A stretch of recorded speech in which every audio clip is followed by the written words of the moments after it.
Hey everyone, today I will show you how to reset Canon G2010 printer. Is your Canon G2010 printer acting up? Whether it's unresponsive, showing errors, or you need a fresh start. Here's how to reset it quickly and easily. You may need to reset your printer if it's not printing or scanning properly, it's showing error codes, or if you are setting it up for a new user.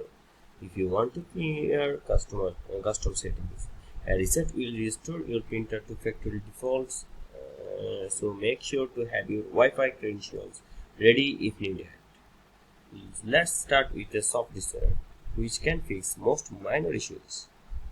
First, turn off your Canon G2010 printer. Then unplug the power cable from the printer. Wait for about 30 seconds. Plug the printer back in and turn it on. This will refresh the system and sometimes it all you need. If you need to restore the printer to factory settings, follow these steps. Make sure the printer is on. Press and hold the stop button for about 5 seconds.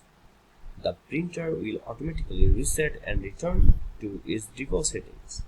Wait for the printer to restart and confirm it has been reset to factory settings. And that's it. Your Canon G2010 printer is now reset and ready to use. If this video helped you, then be sure to like and subscribe for more quick fixes.